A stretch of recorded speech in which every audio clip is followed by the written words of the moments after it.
جی دوستو السلام علیکم، میں ہوں عبدالباسط اور آپ دیکھ رہے ہیں کلائڈوسکوپ چینل۔ ایران میں انتخابات ہو گئے، تقریباً 60 ملین کے قریب جو ایلیجبل ووٹ تھے ووٹرز، ان میں سے تقریباً 28.5% لوگوں نے ووٹ ڈالے، جو کہ ایران میں انقلاب کے بعد سب سے کم ووٹر ٹرن آؤٹ تھا۔ اس سے پہلے جو تھا کم ووٹر ٹرن آؤٹ، وہ میرے خیال میں 1993 کے جو الیکشنز تھے اس میں 50% تھا، جس میں اکبر ہاشمی رفسنجانی دوبارہ منتخب ہوئے۔ تو یہ 50% سے بھی کم ہو گئے، 48% ہو گیا۔ اور اس میں ہم سب جانتے ہیں کہ ابراہیم رئیسی جو کہ چیف جسٹس بھی رہے ہیں ایران کے، وہ منتخب ہو گئے ہیں، اور یہ اپنا جو ہے حلف لیں گے اگست کے مہینے میں۔ اور اب بنیادی طور پہ تو دیکھیے جو ہے بہت سے لوگ کہہ رہے ہیں کہ جی یہ تو جمہوریت ہے نہیں،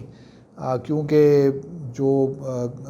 چھانٹی ہوتی ہے، مثال کے طور پر جو ماڈریٹ سمجھے جاتے تھے علی لاریجانی یا اسحاق جہانگیری جو اس وقت وائس پریزیڈنٹ ہیں، یا لاریجانی صاحب جو پارلیمنٹ کے اسپیکر بھی رہے ہیں، تو وہ تو کوالیفائی نہیں کر سکے، ان کو تو الیکشن میں آنے نہیں دیا۔ اور ابراہیم رئیسی کے لیے چونکہ یہ کنزرویٹو سمجھے جاتے ہیں، ہارڈ لائنر سمجھے جاتے ہیں، اور جو اس وقت آیت اللہ ہیں امام خمینی ان کے بڑے کلوز ہیں، تو یہ ان کے لیے کہا جاتا ہے کہ بنیادی طور پہ یہ انتخابات تو انہی کے لیے کروائے گئے، حالانکہ ان میں کوئی کیرزما ایسا نہیں ہے، لیکن چونکہ ان کو جتوانا تھا تو اس لیے جو اسٹرانگ کینڈیڈیٹس ہو سکتے تھے ان کو تو انتخاب میں حصہ ہی نہیں لینے دیا، جیسے علی لاریجانی ہیں یا اسحاق جہانگیری ہیں، فار دیٹ میٹر جو پہلے 2 دفعہ صدر رہ چکے ہیں محمود احمدی نژاد، ان کو بھی ان کا بھی نامینیشن اپروو نہیں ہوا۔ اب لوگوں کا خیال یہی ہے کہ یہی جو ہیں ابراہیم رئیسی ایونچولی جو ہے یہی آیت اللہ خمینی کی جگہ آئیں گے، کیونکہ آیت اللہ خمینی کی سب تقریباً ایج ہے 82 سال، اور کچھ معلوم نہیں،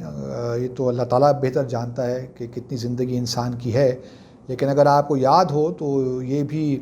جو اس وقت آیت اللہ ہیں خمینی، یہ بھی ایران کے صدر تھے 81 سے 1981 سے لے کر 1989 میں، اور جب جون 1989 میں اس وقت کے جو آیت اللہ تھے آیت اللہ خمینی، ان کا انتقال ہوا تو پھر یہ ان کو بنایا گیا۔ حالانکہ یہ کوئی مطلب کلرجی میں اتنے ٹاپ پہ نہیں تھے، لیکن بہرحال ان کو پروموٹ کیا گیا فوراً، اور پریزیڈنٹ سے پھر ان کو سپریم لیڈر بنا دیا گیا تھا۔ تو کہتے اب یہی ہے، لوگوں کا کہنا یہی ہے کہ ابراہیم رئیسی کو بھی اس لیے لایا گیا ہے کہ 8 سال تو 4 سال کی ٹرم یہ 8 سال گزاریں گے، اور بیچ میں خدا نہ خواستہ اگر امام خمینی جو ہیں وہ اگر نہیں رہتے تو پھر یہ ان کی جگہ سپریم لیڈر بنیں گے۔ تو اب انٹرسٹنگ ہے، یہ اب ان کی ڈیموکریسی ہے، جیسے تیسے بھی ہے، ان کے اپنے حالات کے مطابق ہے۔ اور اگر آپ یہ کہیں کہ ویسٹرن ڈیموکریسی کا وہ ماڈل تو نہیں ہے آبویسلی، نہ وہ یہ کلیم کرتے ہیں کہ ہمارے ہاں کوئی لبرل ڈیموکریسی ہے، وہ یہی کہتے ہیں کہ ہمارے حالات کے مطابق تو ہمیں یہی سوٹ کرتا ہے۔ اور اب دیکھنا یہی ہے کہ جو پرابلمز ہیں، خاص طور پہ اقتصادی صورتحال ہے، افراط زر کی صورتحال ہے، وہ کہاں کس طرح ٹھیک کرتے ہیں ابراہیم کو، کہ ان کا یہ ایریا نہیں ہے، لیکن آپ دیکھتے یہیں کس طرح اس کو مینیج کرتے ہیں۔ دوسرا جو امپورٹنٹ ہے وہ امریکہ کا ایران نیوکلیئر ڈیل میں واپس آنے کی بات ہے۔ گو کہ ایران کے جو اس وقت کے وزیر خارجہ ہیں جواد ظریف صاحب، انہوں نے تو کہا ہے کہ اگست میں ہو جائے گا، کچھ اگست سے پہلے امریکہ واپس آ جائے گا، لیکن لگتا نہیں ہے۔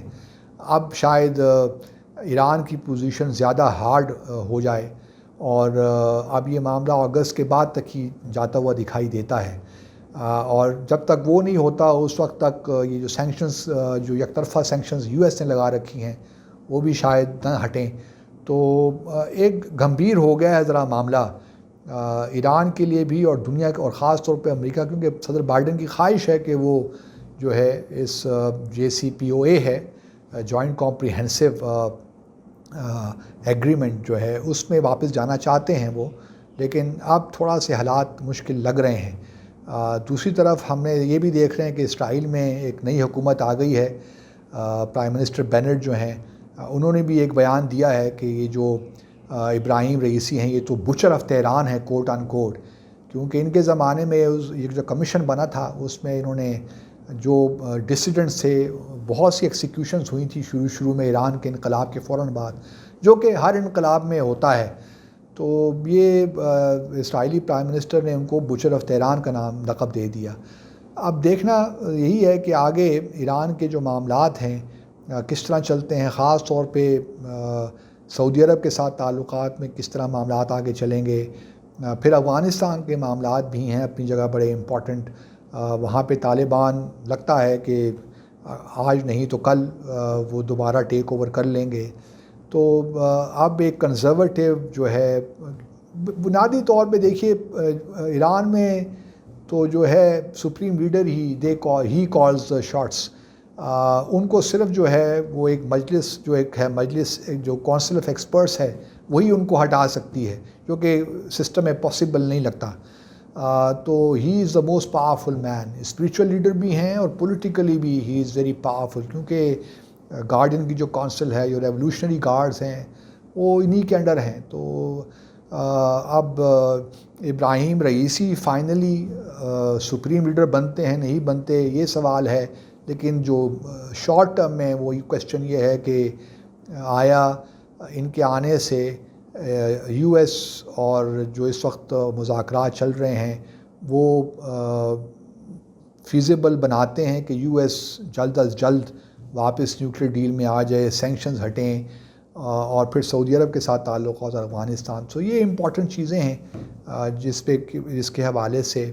لیکن ایران میں جو ٹرن آؤٹ ہوا ہے تو اس سے یہ ثابت بھی ہوتا ہے ایک لحاظ سے کہ ایران کے جو لوگ ہیں وہ کوئی زیادہ دلچسپی نہیں رکھتے یہ ساری سچویشن، ان کو زیادہ کچھ امید نہیں ہے کہ یہ سسٹم کوئی ڈیلیور کر پا رہا ہے، ڈیلیور کر پائے گا۔ تو اس وجہ سے لوگوں کا جو انٹرسٹ ہے وہ کم سے کم ہوتا جا رہا ہے پولیٹیکل پروسیس میں، اور چونکہ جو خاص طور پہ کینڈیڈیٹس جو ہیں ان کی چھانٹی کی جاتی ہے، تو یہ بھی ایک ہے جو کہ ہمارے ہمارے اپنے کانسٹیٹیوشن میں بھی آرٹیکل 62 63 کے تحت ایسے لوگ جو نیک نامی نہیں رکھتے یا جن کی شہرت اچھی نہیں ہے ان کو انتخابات میں آنے کی اجازت نہیں، لیکن بہرحال لوگوں کا کہنا یہ ہے کہ لوگوں کو بھی چھوڑ دینا چاہیے کہ لوگ خود فیصلہ کریں کہ کون اس قابل ہے کہ نہیں۔ تو اس حوالے سے لوگوں کا یہ ایران کے بارے میں بھی یہی خیال ہے کہ یہ بڑی زیادتی ہے کہ آپ بہت سے ایسے کینڈیڈیٹس جو کہ پریزیڈنٹ کا الیکشن بڑی آسانی سے جیت سکتے تھے مقابلہ ابراہیم رئیسی کے، علی لریجانی ہو گئے یا اسحاق جہانگیری ہو گئے، تو ان کو پارٹیسپیٹ ہی نہیں کرنے دیا، تو یہ کریڈیبل الیکشن ہے ہی نہیں۔ بہرحال یہ ایران کا اپنا اندرونی معاملہ ہے، ان کا جو سسٹم ہے انہوں نے اپنا ایک بنایا ہے، تو we have to live with that. So اب دیکھنا یہی ہے کہ اگست کے بعد معاملات کس نہج جاتے ہیں۔ آپ سب کا بہت شکریہ۔